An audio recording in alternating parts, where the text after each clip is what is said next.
Service owners will be involved in projects. For this reason, we felt it would be a good idea to spend some time on the process of delivering a project. Let's think through some of the times that a service will be impacted by a project. One, I think is the most obvious, a brand new service. Two, a major feature is being added to an existing service. Maybe an application used to deliver the service is being updated. A digital service is being decommissioned or replaced by another service. Or maybe a continual improvement initiative created the need for a project. Do you remember the 70-20-10 rule of a digital service? It's 70% the people, 20% the process, and 10% what you use to deliver it. We'll try to touch on each of those as we go through the project lifecycle. Most projects start with an idea. These can come in over email, through a more formalized process like the one that we've discussed a few times now. Typically, there are several people that review these ideas that come in. First, to make sure they get the right set of eyes on them, you don't want HR deciding on an engineering idea, for example. It's usually a BRM, a business resource manager, or a BA, a business analyst, that's reviewing these ideas as they come into the queue. Once the idea gets to the right place, they might be rejected or combined with another similar idea, or they may be deferred, or ideally they're accepted and they move on to the next level. The promoted idea becomes a demand.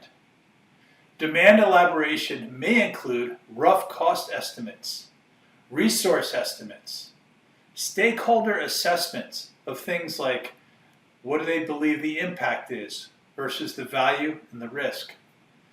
A demand is usually accompanied by a business case as well, in addition to the narrative that was elaborated on or maybe edited from the initial idea. When the elaboration is completed by the BA or the BRM, the demand is submitted to a larger group. The enterprise architect, the business analyst are usually part of this larger group. Other stakeholders are brought in as well to debate the importance of this demand versus other demands and in-flight projects that are going on.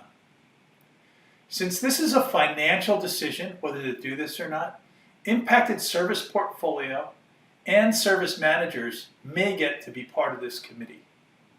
There's the obvious decision of do or don't do, but also the not so obvious. Who's paying for it? Who's doing it? And even what type of work it is. Maybe it's not a project. It could end up being an enhancement. The idea turns into an enhancement for an application or an existing product. It could also end up turning into a change, something on the operational side at this point. We won't know until that elaboration is done. If it is a project or an enhancement, and it does affect a service that you own, the release date is what you'll need to manage your release plans to. Unfortunately, at this time, you can't see projects involving your service from the service owner workspace. What you can request from the project team is a dashboard like the one shown here, or a scheduled report with similar content. These dashboard views or reports can be adjusted to show financials, timelines, and even budgets of demands and projects, in addition to a wealth of other information about the projects for a specific service or group of services.